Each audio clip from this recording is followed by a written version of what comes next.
हाँ तो बच्चों, हम शक्ति की बात कर रहे हैं।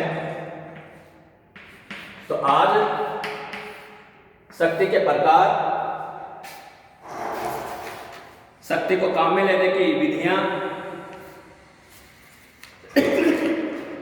और शक्ति के बारे में हेरोल्ड जो लासवेल है वो क्या विचार रखते हैं और शक्ति साध्य है या साधन है, इसके बारे में आज विचार करेंगे। तो शक्ति को के जो प्रकार हैं वो बेसिकली 3 प्रकार हैं। एक शारीरिक शक्ति, फिजिकल पावर, एक मानसिक शक्ति, इंटेलेक्चुअल, और एक इकोनॉमिक पावर। तो ये जो शक्ति के जो 3 प्रकार हैं, तीनों ही इंपॉर्टेंट हैं और समय और परिस्थिति के हिसाब से यह डिसाइड होता है कि शक्ति का कौन सा जो प्रकार है वो ज़्यादा प्रभावी है। परंतु आज का जो समय है इसमें अगर शक्ति के प्रकार की तुलना की कंपैरिजन की जाए तो निश्चित रूप से जो शक्ति का जो आर्थिक जो प्रकार है वह ज़्यादा पावरफुल है। तो यहाँ फिजिकल पावर की अगर कल्पना की जाए तो प्रत्येक राष्ट्र की सरकार राजनीतिक शक्ति का प्रयोग करती है, किंतु वह ऐसा इसलिए कर पाती है चूंकि सेना राजनीतिक सत्ता के अधीनस्थ होती है। जब जब सेना की अधीनस्थता की स्थिति का अंत होता है तब तब राजनीतिक शक्ति सैनिक नेतृत्व के हाथों में चली जाती है। अंतर्राष्ट्रीय जगत में यह देखा गया है कि यदा कदा सैनिक क्रांतियां होती रहती हैं और राजनीतिक शक्ति का राजनीतिक नेतृत्व से सैनिक नेतृत्व के हाथ में हस्तांतरण होता रहता है। जिन देशों में लोकतांत्रिक परंपरा का अभाव पाया जाता है और लोकमत की अवज्ञा होती है वहां सैनिक शासन के बल पर शासन करते हैं और आए दिन सैनिक क्रांतियां होती रहती हैं। वर्षों तक लैटिन अमेरिका का शासन इसी ढंग से चलता रहा है और संयुक्त राज्य अमेरिका, जो कि इन लैटिन अमेरिकी देशों की अर्थव्यवस्थाओं को नियंत्रित करता रहा, यथार्थ में अपने केंद्रीय गुप्तचर एजेंसी CIA के माध्यम से इन देशों की राजनीतिक शक्ति को भी नियंत्रित करता रहा और समय समय पर इन देशों की सैनिक सत्ता के तख्ते पलटने में अहम भूमिका अदा करता रहा है। प्रौद्योगिकी के तीव्र विकास के परिणाम स्वरूप राज्य की शारीरिक शक्ति उसके कई घटकों में बटी रहती है। उसमें स्थल सेना, जल सेना, वायु सेना और प्रक्षेपास्त्रों वाली परमाणु शक्ति के केंद्र प्रमुख हैं। सैनिक शक्ति के इस प्रकार विभाजन से राजनीतिक सत्ता को थोड़ी सुरक्षा प्राप्त होती है और बड़े देशों में आसानी से सैनिक क्रांति नहीं हो पाती। अब जो शक्ति का जो प्रकार है वो दूसरा है जिसे मनोवैज्ञानिक शक्ति कहा जाता है। मनोवैज्ञानिक शक्ति ऐसे प्रतीकात्मक सूचकों से मिलकर बनती है जो व्यक्तियों के मस्तिष्कों और भावनाओं को प्रभावित करती है। यह प्रचार माध्यमों के जरिए लोगों के विचारों और कार्यों को नियंत्रित करने का तरीका है। इसलिए अंतर्राष्ट्रीय राजनीति में बड़ी चतुराई से मनोवैज्ञानिक शक्ति का प्रयोग करते हैं। अरब इजराइल युद्ध के समय इजराइल ने बड़ी चतुराई से यह उद्घाटित किया कि उसके पास कुछ आणविक बम है। यथार्थ में ऐसी खबर फैलाने का ध्येय केवल अरब राष्ट्रों के मनोबल को कम करना ही था। गणतंत्र दिवस परेड के समय पर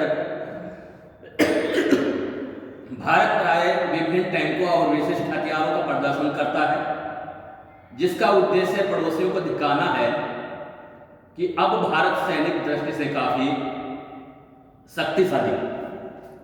आर्थिक शक्ति, राजनीतिक शक्ति का प्रयोग व्यवहार में आर्थिक साधनों द्वारा होता है।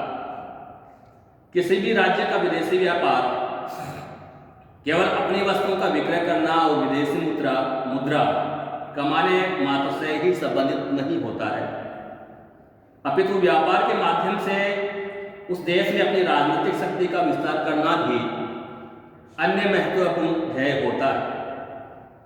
अपने विदेशी निर्यात के माध्यम से एक राज्य चाहे तो किसी भी अन्य राज्य को आर्थिक दृष्टि से अपने पर निर्भर बना सकता है। विदेशी आर्थिक सहायता के राजनीतिक प्रभाव इस प्रकार है। विदेशी सहायता से आत्मनिर्भर नहीं बन सकता और आर्थिक तथा तकनीकी दृष्टि के परमुखोपेक्षित हो जाता है। सेकेंड, विदेशी सहायता से होने वाले तात्कालिक लाभ के फेर में देश पर कर्ज का भारी बोझ आ जाता है, जिसको चुकाते चुकाते नाक में दम होने लगता है। तीसरा, आर्थिक विकास के लिए विदेशी सहायता से भी अधिक महत्व आत्म सम्मान का है। लंबी आर्थिक पर निर्भरता देश का मनोबल एवं आत्मक्षीण होता रहता है। अब जो शक्ति को काम में लेने की जो पद्धतियां हैं उनको इस हिसाब से देखा जा सकता है। पहला है समझाना, दूसरा है प्रलोभन देना, तीसरा है दंड और चौथा है बलिया शक्ति। तो यहां जब भी दो राज्यों में विवाद होते हैं तो उन विवादों को सुलझाने के लिए या उस समस्या का समाधान करने के लिए बातचीत होती है और इस बातचीत से गहरे विवाद थोड़े हो जाते हैं, साधारण विवाद समाप्त हो जाते हैं। तो यहाँ जब भी राज्यों के बीच में विवाद होते हैं तो शक्ति को काम में लेने के लिए जो पहली जो पद्धति है वो समझाना है, और ये समझाने बुझाने की जो प्रक्रिया है वो विदेश मंत्रालय के माध्यम से जो संबंधित राष्ट्रों के जो डिप्लोमेटिक होते हैं, टॉप लेवल के पॉलिटिशियन होते हैं, इनके बीच में ये वार्ताएं होती हैं। तो समझाने बुझाने से कई बार जो विवाद हैं वह मिट जाते हैं, खत्म हो जाते हैं। दूसरा है प्रलोभन। जैसे कै के पास खे के आचरण को अपने अनुकूल बनाने की जो दूसरी पद्धति है वह प्रलोभन है, पारितोषिक या पुरस्कार की। इस विधि में एक राष्ट्र दूसरे राष्ट्र को प्रलोभन का वचन देकर उनके व्यवहार पर प्रभाव डालने की कोशिश करता है। ये प्रलोभन चार प्रकार के हो सकते हैं: मनोवैज्ञानिक, भौतिक, आर्थिक और राजनीतिक। सामान्यतः प्रलोभन भौतिक ही होते हैं। जैसे कई राष्ट्र खे को भूप्रदेश, सैनिक सहायता, सैन्य अड्डे या प्रशिक्षण सुविधाएं आदि का प्रलोभन दे सकता है। आजकल आर्थिक प्रलोभनों का विशिष्ट महत्व है।